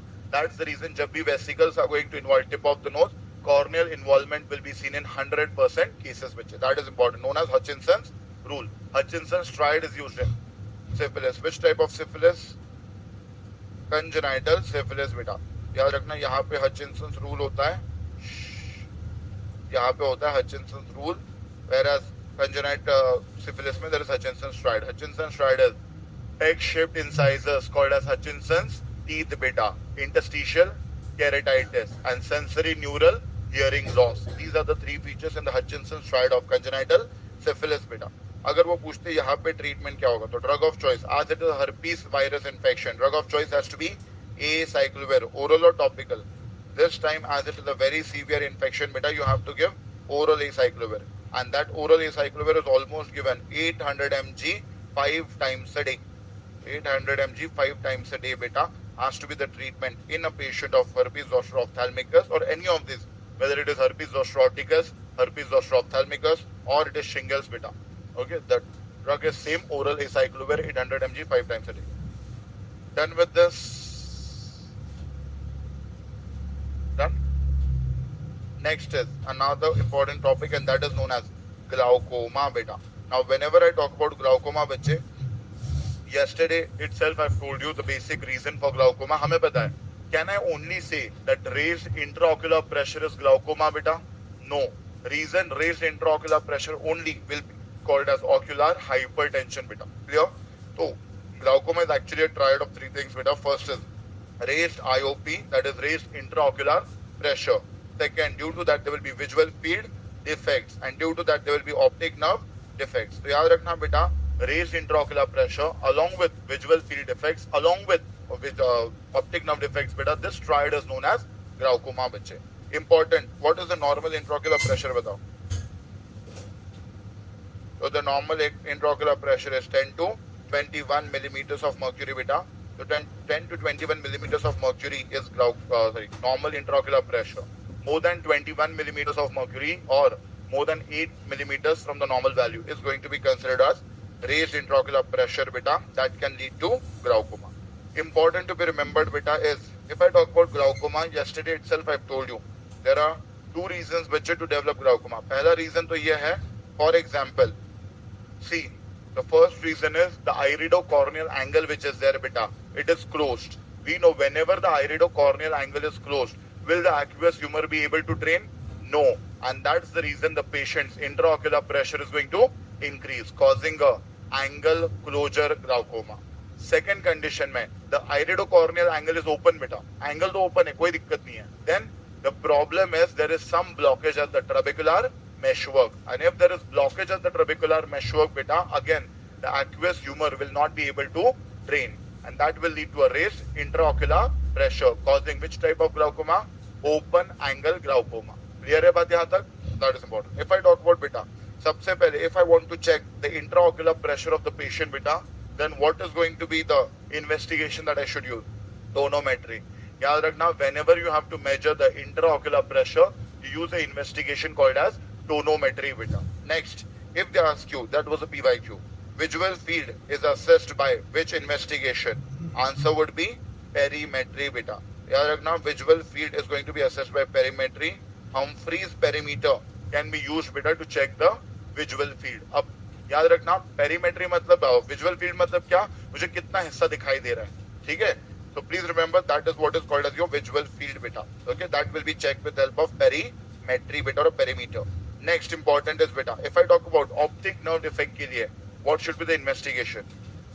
Optic nerve defect के लिए, beta, the investigation has to be nothing else but fundoscopy, beta. याद रखना, what is fundus? The visible part of retina is known as fundus, beta. जितना हिस्सा retina का तुम्हें दिखाई देता है, that is what is called as fundus, बच्चे. How important is the retinal examination will be called as fundoscopy. याद रखना, retinoscopy is not retinal examination. Retinoscopy is done for refractive errors. Very good. Retinoscopy is going to be done for refractive errors, beta. Fundoscopy is done for retinal examination. And retina pe, there is a visible part of optic nerve called as optic disc. Shabash. The visible part of optic nerve, beta, on the retina is called as optic disc, bachche. So whenever you have to see the optic nerve defect, beta, we are going to do a fundoscopy. तीसरी चीज अभी. So these are the three investigations. Intraocular pressure के लिए tonometry, visual field defects के लिए perimetry, and optic nerve defects के लिए fundoscopy, beta. Clear यहाँ तक? अब ये हो गया कि ये ग्लाउकोमा है. अब आगे देखना है कि whether it is angle closure or open angle glaucoma. तो angle देखने के लिए what is the investigation that we use? So the investigation that you use, beta, to check the angle, basically the iridocorneal angle, answer is going to be gonioscopy, bitches. Answer is going to be gonioscopy. That is the investigation we use to check the iridocorneal angle, beta. No issues with this. Ab, let's talk about them one by one. The first is, beta, if I talk about tonometry, you will see there is a raised intraocular pressure more than 21 millimeters of mercury. Visual field पे सबसे पहला problem क्या होता है? Visual field पे the first problem is, बेटा, constriction of the visual field. Visual field छोटा हो जाएगा, मतलब अभी मुझे इतना दिखाई देता है, बाद में मुझे बस इतना ही दिखाई देगा, ठीक है? तो the first feature is constriction of the visual field. उसके बाद, बेटा, I will be able to see scotomas. What are scotomas? Pathological blind spot, ठीक है? फिजियोलॉजिकल ब्लाइंड स्पॉट तो होता ही हमें, and we know physiological blind spot on visual field corresponds to optic disc, बेटा. याद रखना, ऑप्टिक डिस्क जहां होता है, definitely there are no rods and cones, and therefore at that point there is no image formation called as the physiological blind spot. तो वहां तो blind spot होगा, बट उसके अलावा अगर कोई भी दिखता है, That is a pathological blind spot beta called as scotomas. Now, in patients of glaucoma beta, there will be a paracentral wing-shaped scotoma. Okay, that will be a first one to be noticed. Paracentral wing-shaped scotoma hoga. Then it will fuse with the blind spot beta, and when it fuses with the blind spot, then there is a half moon shape called as sickle shaped or sedal scotoma. That will be called as half moon shape, known as sickle shaped or a sedal scotoma. इसके बाद तो यहाँ पे you are able to see beta, it will extend further जो picture में दिखाया है. This is basically a arc-like scotoma beta. This is known as either a arcuate scotoma, but arcuate scotoma was not in a PYQ. Answer would be Jerem scotoma. अगर ये picture तुम्हारे पास आता है, it is either a arcuate scotoma, also called as the Jerem scotoma beta. उसके बाद we know beta, there will be a double arcuate or a ring-shaped scotoma which will be formed. And जब ring-shaped scotoma हो जाता है बेटा, patient is only going to have which vision, central or peripheral? Only central vision बेटा. जब पूरा peripheral vision चला जाएगा, whenever there will be a double arcuate or ring-shaped scotoma, patient will only have a tunnel vision बेटा. That is what is important. Hopefully clear to all of you now. याद रखना, ये picture अगर आती है perimetry की, do remember that this is picture of nothing else but Jerem's scotoma बेटा. Understood? Next important, अगर मैं बात करता हूँ fundoscopy की अभी, we know fundoscopy में we have to look at the optic disc beta, and we know inside the optic disc there is some depression called as optic cup beta. तो optic disc के अंदर छोटा सा depression होता है called as optic cup बच्चे. If I talk about the cup disc ratio, normally कितना होना चाहिए? तो हमें पता है बेटा, the normal cup disc ratio should be less than 0.3 beta. The normal cup disc ratio should be less than 0.3 बच्चे. That is what is important to be remembered. Clear? But हमें पता है ग्लाउकोमा में क्या हो जाएगा? There will be damage to the optic disc, and as there is damage to the optic disc, the size of the optic cup is going to increase. And as soon as the size of the optic cup increases, beta, that is called as glaucomatous cupping बच्चे. याद रखना, fundoscopy पे you are able to observe the glaucomatous cupping. That is very very important. And glaucomatous cupping जब हो जाएगा बेटा, तो then definitely the cup disc ratio which is there beta, it is going to exceed more than 0.7. So whenever the cup disc ratio is going to exceed more than 0.7 बच्चे, that is what is glaucomatous cupping, and it is a feature of glaucoma. Understood? यहाँ तक clear है? So these are a few points beta that you need to remember. Now if they ask you, let's talk about the two types of glaucoma. The first one is open angle glaucoma बच्चे. Now whenever I talk about the open angle glaucoma beta, याद रखना, open angle glaucoma में there are two types beta. One is called as the primary open angle glaucoma. The next one is called as the secondary open angle glaucoma. अब primary open angle glaucoma, it is usually seen in old age beta. ठीक है? Usually in older males or elderly males में primary open angle glaucoma is seen. Reason is fibrosis of the trabecular meshwork. तो बुढ़ापे में क्या हो जाता है बेटा? जो trabecular meshwork है उसका fibrosis हो जाता है. That leads to a blockage of trabecular meshwork. So primary open angle glaucoma is due to fibrosis, occurs in older males. Whereas secondary open angle glaucoma is seen in young population beta. Secondary open angle glaucoma which is seen in young population, it is basically due to blockage of trabecular meshwork. Blockage of trabecular meshwork not due to fibrosis beta, but due to substances like proteins, cells, pigments. ऐसे कोई substances अगर block करे trabecular meshwork को, that is going to cause secondary open angle glaucoma. Conditions like कल ही देखा एक पेकोलाइटिक glaucoma which was due to Morganian cataract. दूसरा morphic shape की वजह से होता है. Penetrating trauma could cause this. Reason is definitely, ultimately it will cause anterior uveitis, and anterior uveitis is going to lead to a lot of inflammatory cells which will block the trabecular meshwork. Hyphema, blood in anterior chamber, that can also block. Multiple reasons blockage होने के, तो याद रखना. What is the drug of choice for open angle glaucoma? So we know beta, if I ask you what is the drug of choice for open angle glaucoma, the answer is nothing else but the prostaglandin analogs. अब अगर मैं prostaglandin analogs की बात करूँ बेटा, तो we know prostaglandin analogs used for glaucoma are usually the drugs like latanoprost, bimatoprost. These are the drugs to be used beta. Important is, please tell me beta, these prostaglandin analogs or latanoprost which are there, they are known to increase trabecular outflow or uveoscleral outflow. Reason हमें पता है कि trabecular meshwork तो blocked है, ऐसी drug use करके तो कोई फायदा नहीं है. So prostaglandin analogs or latanoprost are those drugs beta which tend to increase the uveo-scleral outflow. They are known to increase the uveo-scleral outflow. Clear है बात? What are the side effects of prostaglandin analogs like latanoprost? So one is definitely beta, patient will have excessive growth of eyelashes beta, and excessive growth of eyelashes will be called as hypertrichosis. Second important, there will be pigmentation of iris beta. Okay, so second, one is excessive growth of eyelashes. Second is going to be pigmentation of iris. That is what is important beta, which will be seen. And third is cystoid macular edema. Clear है बात? So at least याद रखना दो side effects अच्छे से याद रख सकते. Reason is P for pigmentation of iris and G for growth of eyelashes. So at least remember these are the two main side effects due to prostaglandin analogs beta. Next important if I talk about बच्चे is we are having a 55-year-old female beta who was watching a movie. Watching movie using phone, these are triggers beta. She has sudden onset retroorbital pain beta. A severe retroorbital pain is there along with nausea and vomiting beta. Patient is also having redness of eyes बच्चे. So there is a lot of redness of eyes with ciliary congestion. That is ultimately redness of eyes only, with pupils which are oval, mid-dilated and sluggishly reactive to light beta. So the keyword of this question is basically the pupils which are oval, mid-dilated and sluggishly reactive to light. This is a classical feature in patients of acute angle closure glaucoma. So this is nothing else but an acute attack which of angle closure glaucoma. क्यों?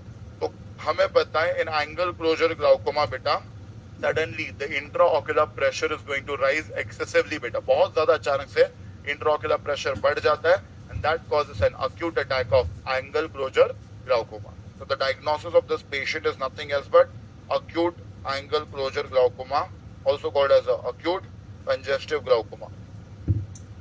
So acute angle closure glaucoma it is. Please tell me beta, we know that open angle glaucoma is more common in elderly males, but याद रखना acute angle closure glaucoma will be more common in middle-aged females. Reason, the female's eyeball is bigger or smaller in size?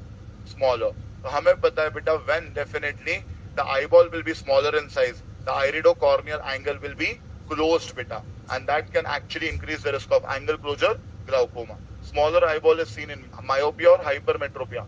Hypermetropia. So it is going to be a risk factor beta. याद रखना angle closure glaucoma का risk factor is definitely nothing else but बच्चे hypermetropia. So it happens due to hypermetropia beta. That is what is important to remember. So due to hypermetropia, the patient develops basically this problem. Clear about? Important is we know that whenever there will be an acute attack of angle closure glaucoma, as I've told you, patient will have a sudden onset severe retroorbital pain. Along with that, there will be nausea, vomiting, headache, redness of eyes, haziness of eyes, mid-dilated, sluggishly reactive pupil beta. Okay, along with that, there will be haziness of cornea beta. All of these features are going to be very classical. If they ask you, when you try to palpate eyeball, the eyeball is going to feel very, very hard beta, called as stony hard. एकदम पत्थर जैसा feel होता है बेटा. ठीक है? Reason is the intraocular pressure is very, very high. And that's the reason whenever you try to palpate the eyeball, it is going stony hard eyeball. That can be another keyword in a patient suffering from acute attack of angle closure glaucoma. अब अगर वो बोलते हैं, what is the drug of choice for angle closure glaucoma during acute attack?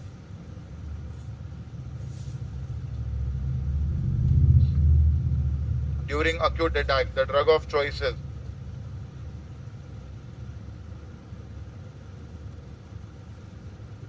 pilocarpine. Reason is beta याद रखना, because see, the first drug to be given during acute attack is always mannitol.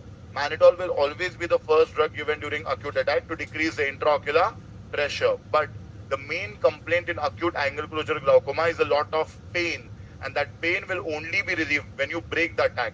And to break the attack, we have to cause meiosis beta. Clear about that? Meiosis will be caused by a cholinergic drug known as pilocarpine. Clear about?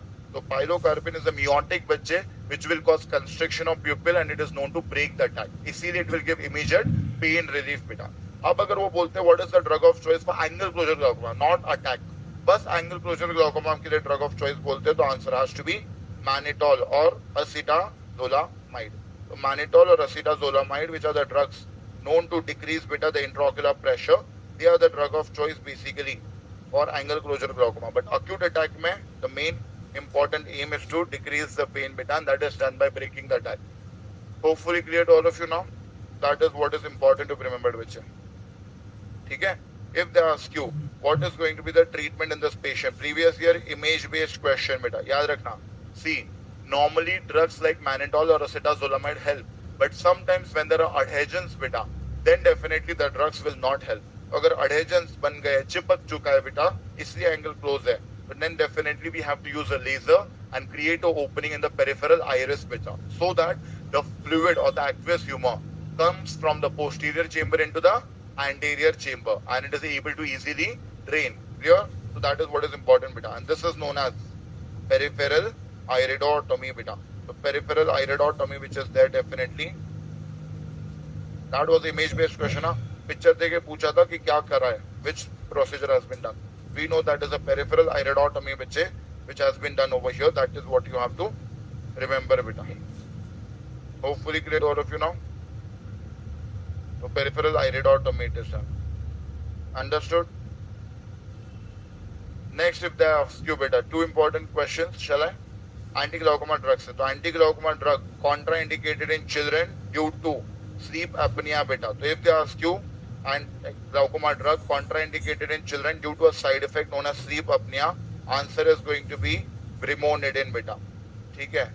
Please remember the main drug which is contraindicated beta in patients of glaucoma or mainly in children beta due to sleep apnea. It is nothing else but brimonidine. याद रखना brimonidine का major side effect is sleep apnea which है, and especially in children it is seen. Therefore, it is contraindicated in children.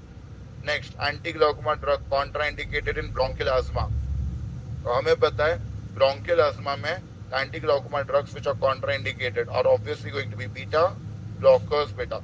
So beta blockers, especially a drug known as, so the beta blocker which is absolutely contraindicated in bronchial asthma patients is timolol. Now another question is, if they ask you beta, okay, हमें पता है beta blockers which are non-selective like timolol, they are known to cause bronchoconstriction and will worsen the respiratory distress in the patient. इसीलिए are contraindicated. But अगर पूछा जाए which is the only beta blocker which can be used in asthmatic patients of glaucoma, answer will be betaxolol. Betaxolol is the only beta blocker which you can use beta because it is a selective beta 1 blocker. Clear about that is the important thing. Usually दोनों contraindicated है, but in case अगर use करना ही है तो answer would be betaxolol beta. Hopefully clear.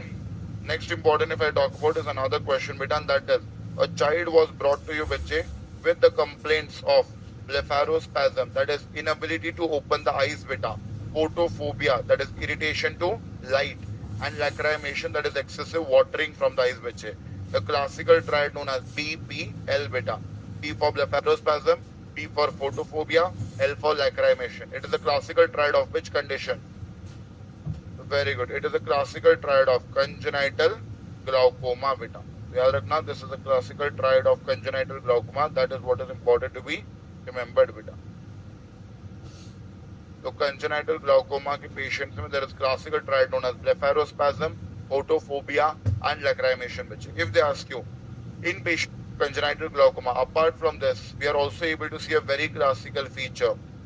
तो यहाँ पे there will be large cornea, large lens beta which will be seen, and this large cornea or large lens is classically called as bullseye, also known as ophthalmos beta. This ophthalmos which is there basically, it is known as bullseye. याद रखना, ophthalmos is not the diagnosis. Ophthalmos is a finding in patients of congenital glaucoma. तो अगर ये definitely question पूछा जाए diagnosis, ophthalmos मत mark करना. अगर option में congenital glaucoma है, तो that would be your answer. Clear है बात? Finding है ophthalmos definitely. If they ask you basically beta, most common cause of congenital glaucoma will be what?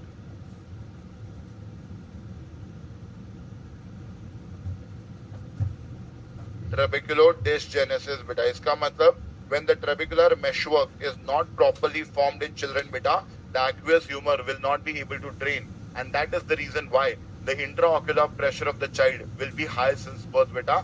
That condition is known to cause congenital glaucoma. अब हमें पता है कि trabecular meshwork ढंग से बना नहीं है बेटा, तो इसको ओपन अप करना या जो एक्स्ट्रा टिश्यू है उसको निकाल देना है वहां से. तो if they ask you basically the treatment answer will be जो ब्लॉक्ड पोर, याद रखना जो ब्लॉक्ड पोर्स है बेटा उनको ओपन करना है, दैट इज ट्रेबेक्युलोटोमी. एंड जो एक्सेस टिश्यू पड़ा है बेटा उसको वहां से हटाना है, दैट इज ट्रेबेक्युलेक्टमी. तो in cases of congenital glaucoma the treatment is a combination of trabeculotomy plus trabeculectomy, which is that is what is important to remember. Ab another patient who comes to you beta with a raised intraocular pressure, and when you do a slit lamp biomicroscopy of this patient, you are able to see this finding. Likely diagnosis is यहाँ पे दिख क्या रहा है? Here I am able to see beta growth of new blood vessels on the iris बच्चे. So we know here new blood vessels have grown into the iris or in the anterior chamber. We know these new blood vessels are going to be fragile beta. ठीक है? One thing is these new blood vessels may block the trabecular meshwork, or when they bleed, the blood can block the trabecular meshwork, due to which the aqueous humor may not be able to drain, and that is going to cause raised intraocular pressure. As this glaucoma happens due to the growth of new blood vessels or due to neovascularization, we call this as neovascular glaucoma, and it takes around 3 months to develop. Therefore, also called as 100-day glaucoma. So this is a classical case of a neovascular glaucoma बच्चे, also known as a 100-day glaucoma.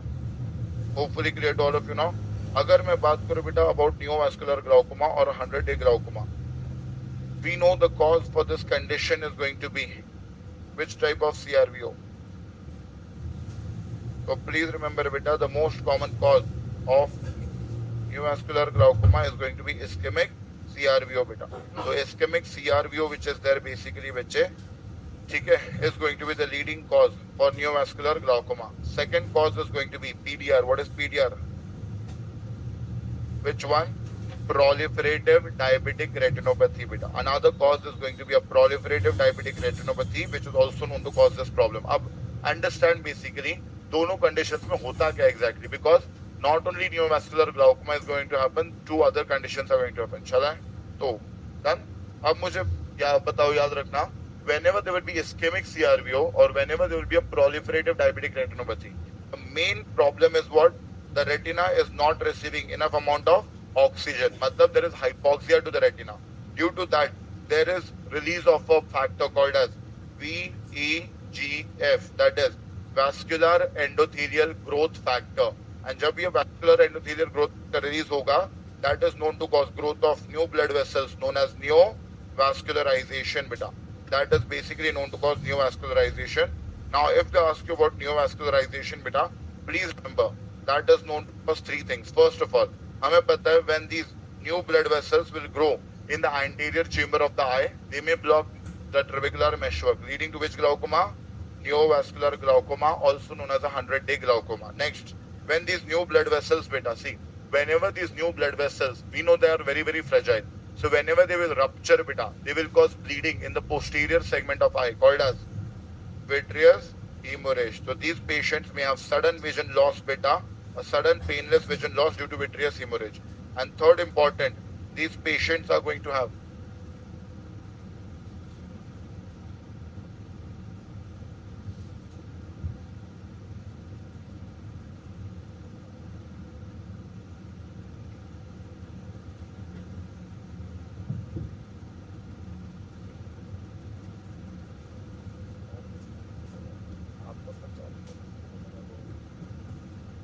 याद रखना बेटा, the new blood vessels which are there, definitely these new blood vessels will grow onto the vitreous beta, and when these new blood vessels will grow on the vitreous beta, they will pull the retina towards them, and as they will pull the retina towards them, there will be separation between the retinal layers. Separation between retinal layers is known as retinal detachment, and as this retinal detachment has happened due to a pull beta, it is called as a tractional retinal detachment beta. It is known as a tractional retinal detachment. Hopefully that's clear to all of you. So याद रखना, these are the three problems. जब भी there will be a hypoxia or there will be a neovascularization beta. Clear है बात यहाँ तक? So that is what is important to be remembered.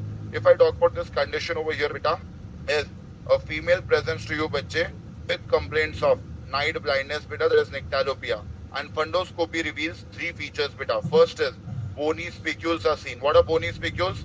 these retinal pigmentation that you are able to see on the retina, these retinal pigments which you are able to see, these are called as the bony spicules beta.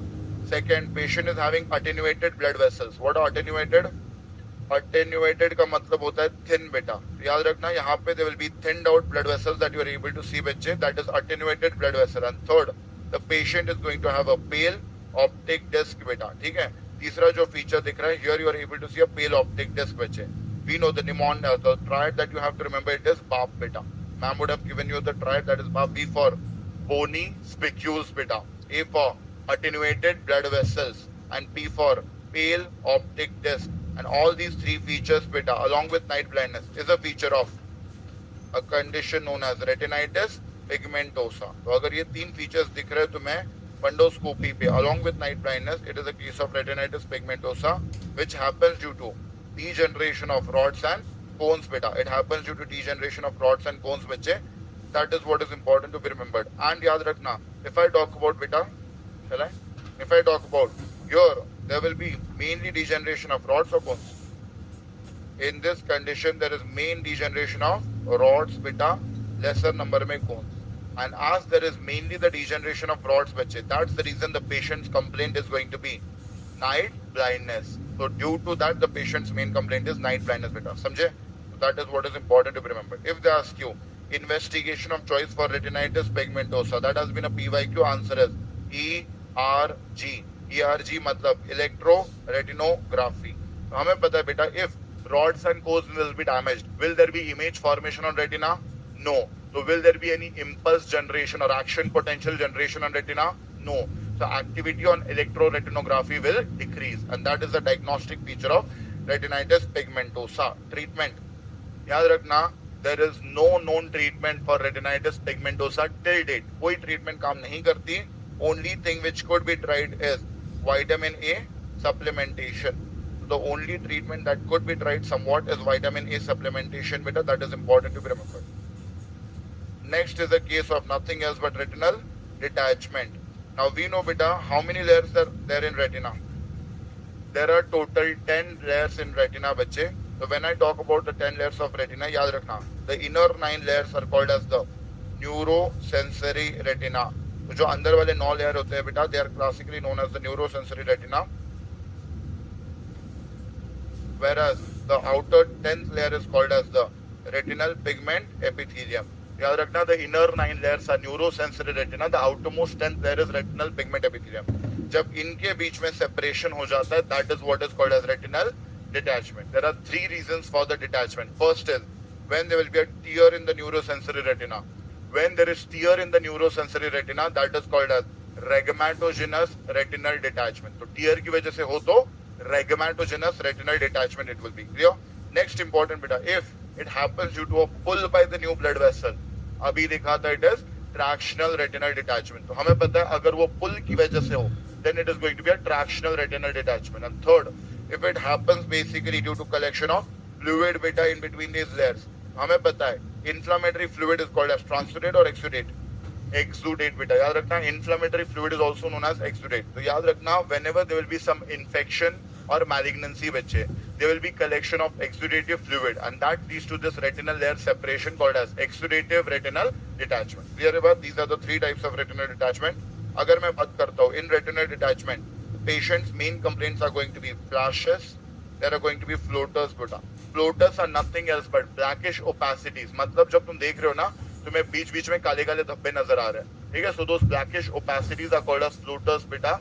That is what is important. इसको बड़ा पता चल. Next important is going to be falling curtain sign beta. ठीक है?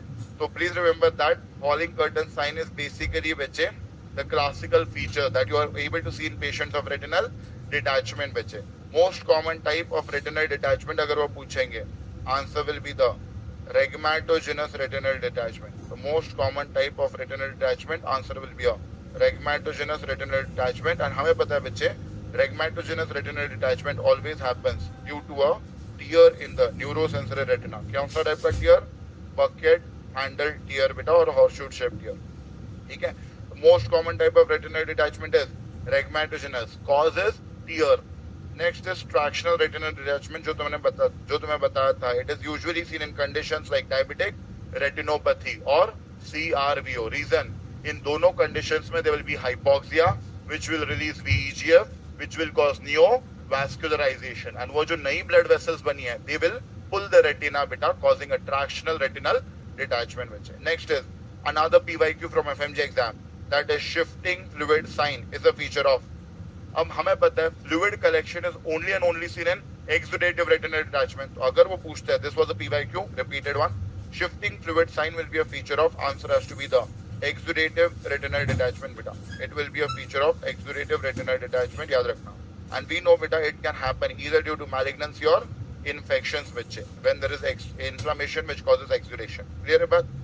If they ask you beta treatment, हमें पता है बेटा that here we have to remove the vitreous humor from the posterior segment. तो vitrectomy करेंगे. उसके बाद बेटा हमें पता है हमें रेटिना को फिक्स करना है, मतलब we definitely have to fix the retina बेटा, उसको अंदर ढकेलना है so that the layers get attached with each other. That is called as retinopexy. अब retinopexy is done with two things बेटा. Either I can do it with the help of which oil? Silicone oil के साथ एक तो fix करो बेटा, या फिर you can use a gas बच्चे, and that is mainly a sulphur hexafluoride gas बेटा. ठीक है, तो याद रखना एक तो तुम सिलिकॉन ऑयल यूज कर लो या फिर सल्फर हेक्साफ्लोराइड गैस, मतलब विट्रियस निकालो और उसकी जगह पे ऑयल या गैस भर दो बेटा, so that the retinal layer gets fixed बच्चे, that is retinopexy. And then बाहर से भी फिक्स कर दो बेटा, बाहर से जो फिक्स करना है तुम्हें रेटिना को, that is nothing else but buckling. ऊपर से बक्कल अप्लाई कर दो बेटा, that is known as buckling.